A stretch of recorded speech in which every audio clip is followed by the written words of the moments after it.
khawatir saya kalau ilmu ini sudah hilang, terus ayat-ayat yang biasa tentang kemanusiaan dikira biasa. Padahal ayat ini super, misalnya nikah. Nikah itu oleh Allah, perempuan yang kita nikahin, itu oleh Allah disebut surga.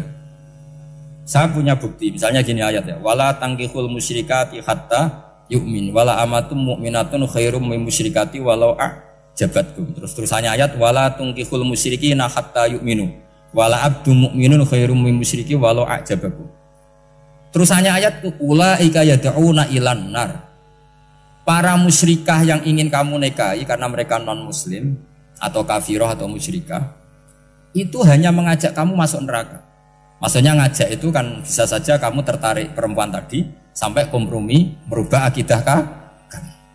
Terusannya ayat wallahu yad'u ilal jannah. Harusnya dengan perbandingan kamu jangan menikahi musyrikah. Logika perbandingannya kan wallahu yad'u ila nikahil mu'minah. Saya ulang lagi, harusnya muqabalahnya kan wallahu yad'u ila nikahil mu'minah. Allah mengajak kamu supaya menikahi mu'minah. Tapi kata mukminah sama Allah diganti wa yad'u ilal jannah. Allah mengajak kamu masuk surga. Ila nikahil mu'minah. Artinya gini, setiap kamu hubungan intim sama istri kamu itu adalah menjadi kamu tidak zina. Jadi kalau kamu tidak zina, barokahnya istri kamu ini penopang kamu masuk surga. Makanya Rasulullah pernah ditanya, ibadah itu apa saja? Nabi secara ringan diantara jawabannya, wa fi buti ahadikum shadaqah. Sudah kamu ngumpul istri kamu itu ya ibadah. Terus kata sahabat-sahabat, ya Rasulullah ayati ahaduna syahwatahu wa walahu ajrun. Yang benar saja Rasulullah, masa urusan gitu dapat pahala? Nabi jawabannya ya enteng, alai salawa doa fi haramin aka'ana ali wisrun. Kalau dia salah yang dikeloni kan ya dosa. Berarti kalau ngeloni yang benar juga pahala. Berarti istri kamu itu jannah surga. Cuma jannah yang agak aneh karena rewel itu agak aneh. Jadi itu jannah yang agak aneh. Maka supaya jannah ini tidak aneh, kata Rasulullah itu cara bersuami istri itu kata Rasulullah halla jariyatan tula ibuka wa tula ibuka. Sebagian riwayat halla jariyatan tudhahikuha wa tudhahikuka. Kamu cari perempuan yang gampang guyon, gampang rileks. Mula abah itu rileks, mudhahaka ya rileks. Saya berkali-kali cerita, saya ini termasuk orang yang nggak pernah diskusi penting sama istri saya, karena takut tegang. Biasanya kalau tegang itu yang suaminya kalah. Jadi saya itu nggak pernah diskusi penting. Saya kemarin mau ke Pasuruan ya, mau ke Peloso itu ditanya mau kemana, ya nggak tahu. Terus pulangnya kapan, ya nggak tahu. Uang kok rohan. Ya saya seneng saja. Nggak roh itu artinya kan bodoh. Orang bodoh itu nggak mukallaf, artinya nggak dosa kata saya. Jadi saya ngambil hikmahnya saja. Ditakoi kok jawabannya ora jelas.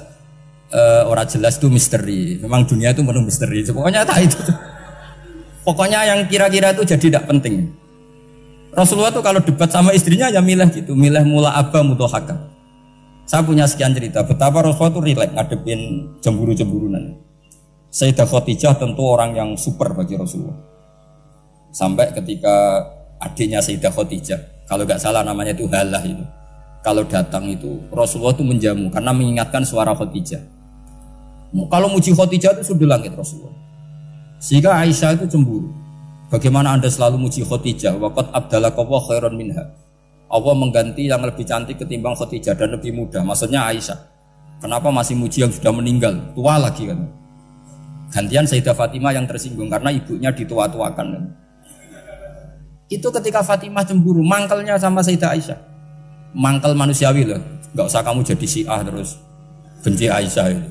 Karena kalau kamu jadi benci Aisyah berarti kamu nganggap Aisyah itu salah. Dan itu efeknya di Rasulullah, berarti Rasulullah milih istri yang salah. Makanya kita ini madzhabnya ahli sunnah. Abu Bakar tidak mal'un. Kenapa tidak mal'un? Kalau kamu bilang Abu Bakar mal'un berarti Rasulullah salah pilih teman. Umar tidak mal'un karena Rasulullah pasti milih teman yang benar. Begitu juga milih istri yang benar. Dalilnya tidak usah jauh-jauh. At-thayyibatu lit-thayyibi. At-yabut thayyib tentu Rasulullah. Berarti istrinya pasti thayyibah. Jadi madzhab ahli sunnah dalam madzhab sing jelas-jelas min baini farsi wa damil labanan khalisan sa'iwal lisya. Jadi kalau kamu cari logika gampang saja. Nabi itu thayyib, bahkan at-yabut thayyib. Padahal Kata Allah at-thayyibatu lit-thayyibi. Ya jelas ya. Jadi ini tidak usah dimasukkan hati tentang konfliknya Aisyah dan Fatimah, itu biasa saja. Yang satu bela ibunya, yang satu bela dirinya. Sebenarnya Aisyah itu nggak niat ngeritik Khadijah, ingin diperhatikan Rasulullah saja. Terus ketika Sayyidah Fatimah matur ya Rasulullah saya supaya ngalahkan Aisyah itu gimana? Karena ibu saya sudah meninggal, ya memang cantik dia, muda dia. Dan tahu betul orang kalau Nabi itu sangat mencintai Aisyah. Kata Rasulullah, bilang gini saja, tetap hebat ibu saya. Karena ibu saya dapat Rasulullah rondo untuk Joko. Kowe ayu kaya apa, itu untuk Dudo. Jadi rileks saja Rasulullah. Akhirnya, ya semenjak itu enggak ngeritik lagi, bahaya ini kalau ngeritik. Khadijah itu kan sudah umur 40 tahun. Janda dapat Joko. Aisyah perawan untuk Dudo. Keren mana? Keren Khadijah. Jadi tidak semua masalah itu Nabi itu menyelesaikan cara ekstrim. Nabi itu biasa mula'abah, santai rileks. Nah kalau para mbak-mbak ini ingin jadi surga yang enggak aneh, syaratnya jangan rewel, karena di surga itu enggak boleh ada orang rewel. Tapi kalau enggak rewel sementara suami kamu enggak bener, ini namanya goblok. Maka kata Mbah Mun kalau ngijazahi santri-santrinya, cung bujum kudu rewel, enggak ngono fakir kata Mbah Mun. Tapi santri yang di belakang gremeng, iya bah nak fakir, nak jantungan mati. Makanya sering itu. Jadi di antara ulumil Quran itu ada istilah maudhi'ul mudmar mengganti maudhi'ud dhamir, atau maudhi'ul lafzi menggantikan lafdan akhar. Itu memang agak jadi medhi ilmu tafsir, tapi bagi pelakunya itu menjadi gampang. Ya tadi, ketika Allah melarang nikah hal musyrikah, saya ulang lagi. Ketika Allah melarang nikah hal musyrikah, normalnya perbandingannya kan wawahu yad'u ila nikahil mu'minah. Tapi sama Allah digenti, wawahu yad'u ilal jannah. Itu menunjukkan bahwa nikahul mu'minah adalah al jannah. Karena kamu hubungan intim ya ibadah, diwamuk kowe sabar ya ibadah, nafakoi ya ibadah, neng-nengan kejahatan senjata juga ibadah. Seru Kang, neng-nengan itu seru. Karena memang di antara sistem tubuh kita itu butuh masa-masa jeda. Mari cerdas. Karena tubuh kita ini tidak hanya butuh seneng, tapi juga butuh susah. Susah itu melahirkan kearifan. Jajal bojomu tahu minggat, mesti kearifan kamu meningkat. Jadi minggat itu ya penting. Nikmati saja.